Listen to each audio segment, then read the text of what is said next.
Hey everyone, I am back with an update on my take on episode number 5 of Canada's Worst Driver. First of all, I have changed my hair. It is no longer rainbow. It is like a burgundy and black as well.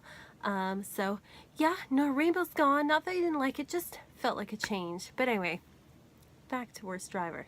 So in this episode we had the longest reverse in the world, and we had the JTurn, and we also had a demonstration. It wasn't really a challenge, but to demonstrate how much more difficult it is to control the car when you're going 10 or even 20 kilometers over the speed limit.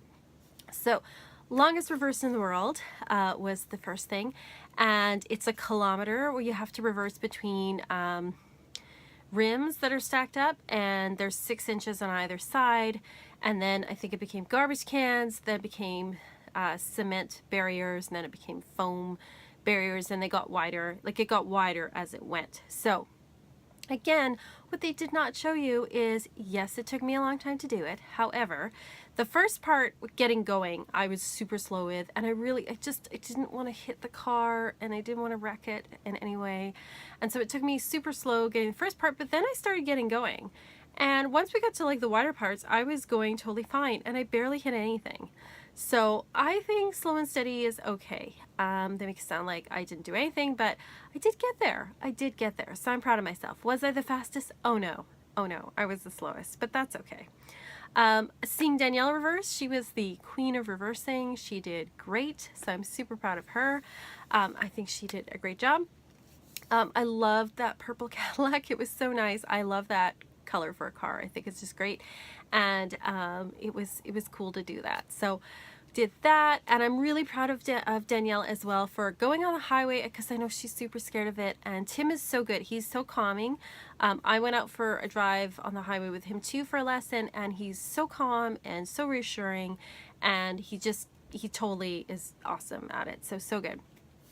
They showed as well, we had our lesson with Philippe for doing the J-turn, and I had never done anything like that before, and I thought when I got in the car with him, what the hell, like, I'm probably not going to get this, but I'm just going to follow what he says and see what happens. And I did it the first time, and I was shocked. I was completely shocked. And the other thing that shocked me was that it was fun, because I have a hard time thinking of driving as fun. I kind of see it as like this necessary, terrifying thing, or at least that's how I have seen it. And so it was like, oh, this could actually be kind of fun. So that was kind of cool. So we did that, and then they had this demonstration that showed that you had to swerve around a foam mousse, like go from one lane around and then back into your lane. And at 50 kilometers you could do it, but then at 60 I couldn't do it, and at 70 I definitely couldn't do it. And it just shows that even 10 kilometers you can lose control, or there's less reaction time because you're going so much faster. So I think it was a really good demonstration, because it just showed you like there's a reason for speed limits, and you know, going over, even though you think 10-20 may not be much, it actually could be, especially if you need to swerve around a foam mousse apparently. So that was good. And then we did the J-turn challenge. The first time I tried to do it, I put my foot on the brake, and I totally knew it's like, it happened so fast. And as soon as I did it, I was like, oh, I know I did this. And then the second, third, like you get 5 tries. So the other 4 times I did the J-turn, but just not in the box. Like, I think it happens so fast when you're in it. When you're in it, it's so fast, and you're just doing it. And each time I think I was just started the maneuver too late. I never hit my foam person though, I have to say. And I was proud of that. I was like, Derek, I don't want to hit you. So that was kind of funny, showing up, and then you see this like foam head of your loved one, and you're like, oh no, I don't want to hit them. So and I laughed when I saw the thing with Tyler trying to, you know, imitate Andrew, and they traded shirts, and I thought that was super funny and so great. And if you go to the Canada's Worst Driver Facebook page, you'll see a video of Jana, Tyler's wife, getting a lesson from Philippe on how to drive a standard. And I was so happy for her, because she's such a big fan of Philippe, and she really wanted to learn drive standard. So I was really happy when that happened for her, because she was so happy, and that was awesome. I thought Mike did really well in this episode. He's learned so much. So I was super proud of him for doing well. And I think Daniela did really well too. I think she did a great job as well. So And I always enjoy seeing Tyler. He always makes me laugh. And I thought, I thought it was a pretty good episode overall. I didn't cry, so that's a good episode where I don't cry.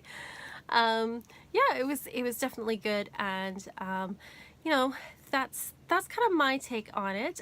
Next week we have the reversing a trailer challenge, and reversing a trailer is definitely, I will tell you now, harder than it looks. That's for sure. So if you have any comments or questions, I did have some questions from the last episode and I should have written them down, but what I'm going to do is, if you have any other questions, let me know. And I think I'll just do like a Q&A video where I answer all the questions that people have given me. And once again, thank you everyone for your support. Everyone's been so supportive, like I said, strangers. I even had somebody ask this weekend to take a picture with me, which was kind of like weird, and just like, but I was like, sure, that's awesome. And it's been like really lovely just getting such support and such feedback, which I really, really appreciate. And thanks again, everybody. And I will do an update next week.